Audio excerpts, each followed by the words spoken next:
Happy Aloha Friday. We're here in beautiful Wailea. Erin Haywood. Slade Amora. With the Sayles Team. And we're here for your Aloha Friday market update. Our fourth one? No, it's only been 3. Okay. We skipped the week. Remember you were in Vegas? That's okay. Great. That's the thing about going to Vegas. You forget. Anyway. Time doesn't work there. It's June 24th, and we're really excited to get you guys up to speed on what we've been seeing in our market, update you on Sayles Team listings, and of course, our properties of the week and hot topics, things that we've been hearing from our clients. Awesome. So our first listing that we want to talk about is 95 Ohale in Kilohana Ridge. 3 bedrooms, 3 bathrooms, 1835 square feet, single level. Really awesome job they did with the remodel. A little older, but still stands the test of time. Yeah, that single level floor plan is just so appealing, and of course the easy access to the beach. And that's why we got several offers on it just with a couple of weeks on the market. Also, all of the bedrooms have exit and entry point, so really easy for guests to come in and go in and out as you please, and they can have their own wing of the property as well. Yeah, successful home visits are really great when you've got your own space, sense of separation, and then everybody can come together in the living and dining spaces. So that's a great one. We had listed for 2.150 and just accepted an offer on yesterday. Right. And also the dwarf mango trees on the property. Can't forget about those. Those are really awesome. Mango season's been unreal this year, you guys. Just for real. It's been all time. So yeah, those mango trees are essential. They're due for some fruit. They could probably have about 100 or so between all 3 trees. Yeah. Moving on to one of our newest listings, 3/4 of an acre right in Spreckelsville, 0 Kapu Ka'ulua. Another one that we just saw a lot of activity on right away. We've received a couple of offers now. This particular property is located in one of the most desirable niche markets right now, Spreckelsville. And what makes this so unique, in addition to the size of the parcel being so large, access to all the lifestyle benefits of being right there by the beach, is that this particular community's got private deeded access to the beach. So great for windsurfers or anybody who really loves the outdoor lifestyle of Spreckelsville. Yeah, I mean, last time I was down there, I saw some residents take their golf carts right down that beach access, park up on their spot, set up the beach gear. Really great spot for the family. And you'd never know it was there unless you knew it was. So it's not one of those beaches where you're going to be competing with a bunch of people for real estate on the beach. It's kind of more of a local beach, or one that you could easily kind of just blast by if you didn't know it was there. So the residents of this community get a huge asset of being able to access that beach through a private deeded access. And then, of course, like we said, Spreckelsville has continued to be one of the most popular niche markets right now. So not surprising that we received several offers on the property just days after listing. Right. I mean, just vacant lots overall in Sprecks. That neighborhood really is the only one that pops off on my head for opportunities. So, I mean, again, that's why we've seen so much demand in these little niche markets where you get access to the North Shore lifestyle, multiple beaches, and you're still 10 minutes to town. Yeah, I mean, in the land of no inventory, vacant land can be king. If there's absolutely no other residences available for sale, people start going and feeling more creative about building their own family estate there. So that particular listing, very exciting to have so much activity on it right away. Yeah, I mean, it kind of makes sense too, given what the price points are for Spreckelsville. Getting in for sub $2 million and then building something, kind of in that general ballpark about where you'd have to spend to be in Spreckelsville right now. Sure, and if you've got a distinctive vision for the property, you have something that some element to the property that really needs to fit your family size or your particular needs, vacant land offers you a blank canvas to be able to build whatever fits your family's lifestyle perfectly. Definitely. And then, so moving on from the lot, we have Palms at Wailea 1902 that came back to market. It fell out of escrow at no fault to the seller, and quickly remind you guys, 2 bedrooms, 2 bathrooms, just under 1,200 square feet in a vacation rental complex in Wailea. very exciting to see that property available again, and of course went under contract right away. And I would be surprised if we had it on the market for long, just because like Slade and I discussed in our last videos, we are still seeing a lot of buying activity and vacation rentals here in Wailea. Properties of the week, what do you say? Let's move on. So one of the things that one of the newest offerings right now that got my attention is Waiolu Estates, up above Kehalalani. So Kehalalani is the master planned community at the base of the West Maui Mountains. These land offerings will be almost at the very top of the community, across from the Koa at Kehalalani subdivision. This is 60 home sites. They're going to range from 8,500 square feet to 24,000 square feet. And it's really the price point that caught my eye on this new offering. $460,000 to $560,000, which really gives you a lot of ability to build, improve the property, and create something that fits your family and your lifestyle within what I'd say is a reasonable budget for that particular community and for the views that are offered in that property, which really is what sets it apart. Yeah, all lots will have ocean views. Maybe about a third are spoken for at this point, so there's about 40 total, and there's still some really choice lots on that list that are left. When you get up there, it's like the air's a little bit cooler. You got the West Maui Mountains in the backdrop, and you do really feel kind of like you're above it all, looking over Old Wailuku town, out onto that North Shore view, out to Mount Haleakala, and of course, the beautiful West Maui views behind you. You don't have to go out to haiku. You don't have to live rural to get those feelings of being away from it all. And this particular offering really epitomizes that. Yeah, I mean, just being up on the hill, you're easily 5 degrees cooler than kind of being more, a little lower in Kahului. And then also quick access to the Kehalalani village over there where Foodland is, Long's is, so really great for grocery shopping. And then also 10, 15 minutes to Sugar Beach. That master plan community is designed for walkers as well. It's a great place, great community for people with pets or people who just love to do those evening walks. When you drive through, at sunset time, you see people really making use of the sidewalks throughout the entire community. And then, of course, the number of parks that are also incorporated into that master plan community. So just a really exciting new offering for anybody who has a vision for the type of home they'd like to build, but was looking for the right spot. So moving down kind of a little more west towards Waikapu, our other favorite listing is 22 Ololi Place in an old Waikapu town. 3 bedrooms, 2 bathrooms, about 1,250 square feet, recently remodeled in the last year. A little kind of tucked away back down in Waikapu, but really great location. Again, also 10 minutes to Sugar Beach, 5 minutes to the same Kehalalani shopping center we just discussed. But what I love so much about this is that sunken living room. And then also the outdoor lanai they have, I would say it's roughly 300 to 400 square feet. So great for entertaining. Not much of a yard in the traditional sense, but this one is more in the front where you can entertain. Cemented, easy to maintain, low maintenance. So really great for a family and listed at $859,000. There's not much out there for under $900,000 right now on this market. So to have something that you could move your family into right away, or you could enjoy right away without having to do any major overhauls is huge in central Maui, and in really the sweet, distinctive town of Waikapu, which really has its own charm. It kind of stands on its own. Yeah, definitely. Yep. I mean, it's kind of forgotten in the sense of having great real estate, but I mean, this just shows you there's hidden gems out there. Completely. Good point.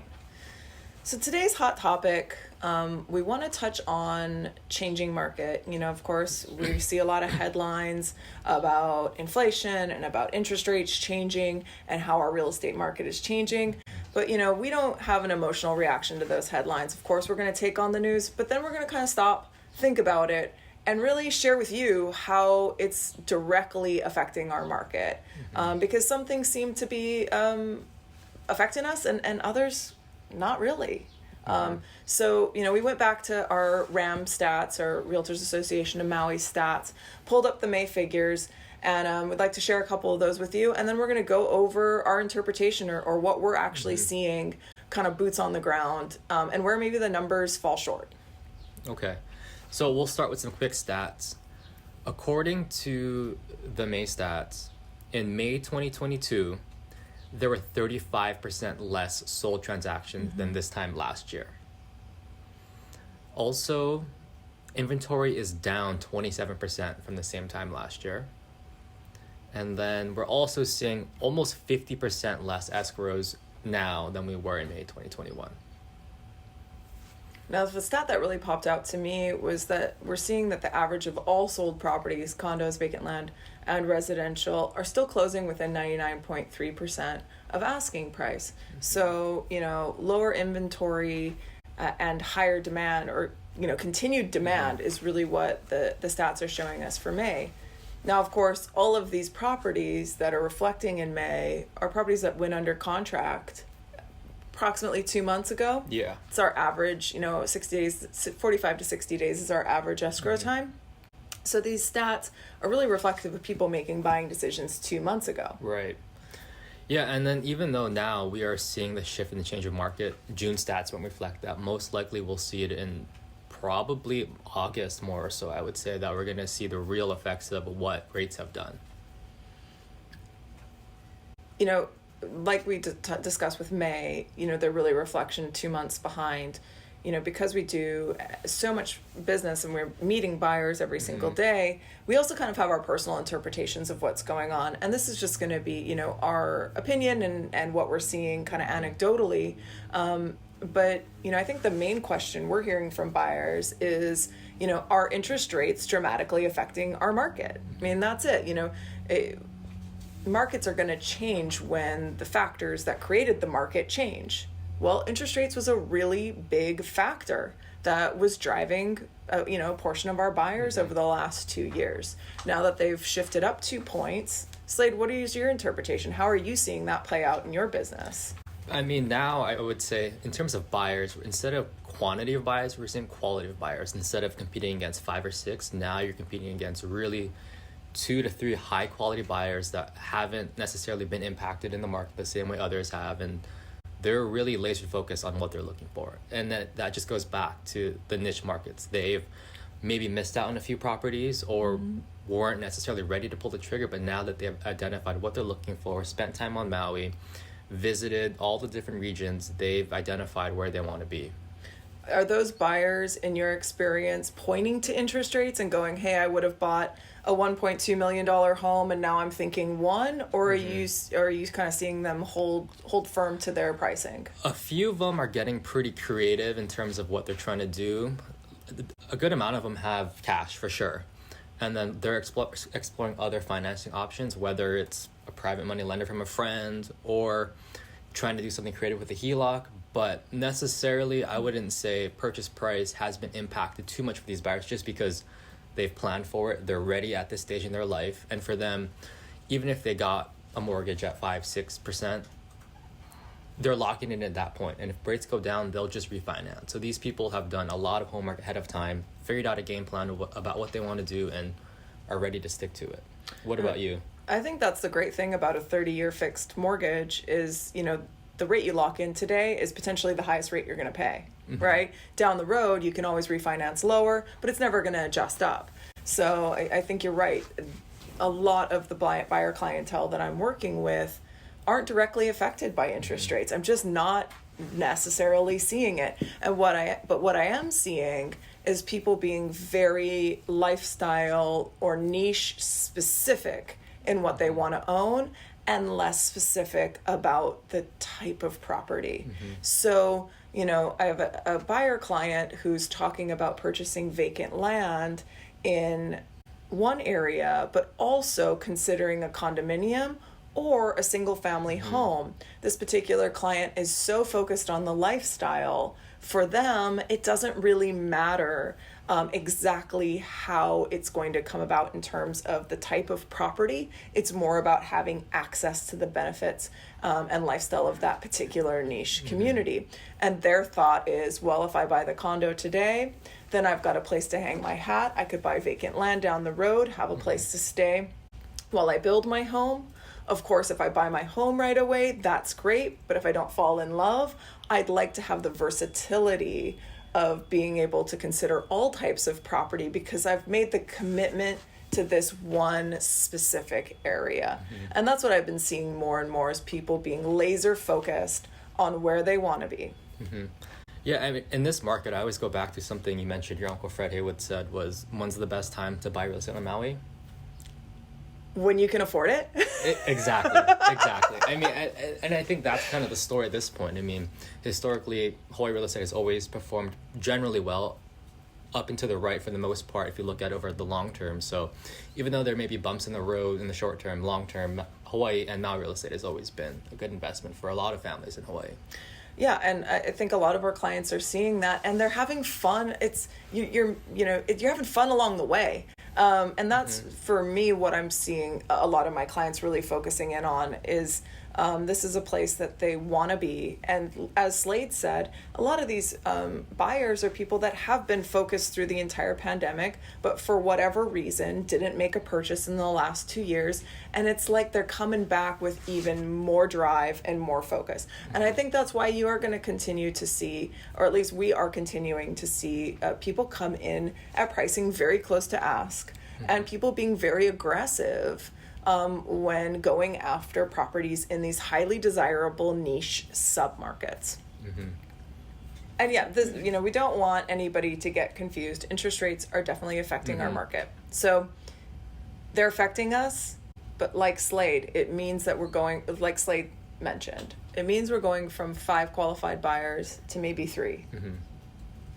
And we're just not seeing that necessarily reflect in sellers having to compromise on their terms for highly desirable areas. And certainly, like Erin said, I mean, there are markets on Maui where you are seeing some leverage come back to buyers, some negotiation coming back. So now is, I mean, even though rates are high, like Erin said, it's still a good time to look at properties because potentially there are deals out there that you can find. As long as you keep looking for it, you have somebody in your corner, like the sales team, knowing what you're looking for, finding your properties before they come to market. So there's definitely strategies we can still deploy right now to get you a property. I really like what Slade just said. You need to know where you're buying, because it's not all the same.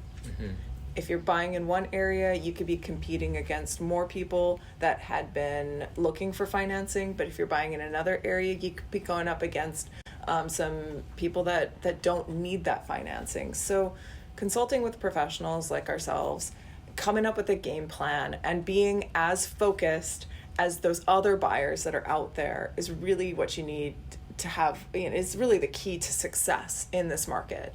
You have to be focused. You have to have a plan. There are things you can do in the purchase contract to make you stand out above the next buyer. Yeah, and that's where having great professionals like us in your corner, negotiations are coming back. So we want to make sure that you have all the information, you know who you're up against, and we're here to keep you posted as we observe these changes in our market. So where are we going for drinks today? I don't know. What are you thinking, E? There's this new place that just opened it's called Lima in Paia. I think we should go check it out. Oh, I've never heard of that. It's an amazing Peruvian restaurant. It's right off of Baldwin Avenue, and I hear it's exceptional. Okay, like by the post office? Just below the post office. Okay. Yep, right adjacent to Pearl. Where the old Hana Ranch Provisions used to be? Yeah, like all. Yeah, okay. That's my only reference of an exact spot I can easily reference over there. Okay. All right, Slade, we gotta get you back to Paia. Thanks for joining us. Happy Aloha Friday. Happy Aloha Friday.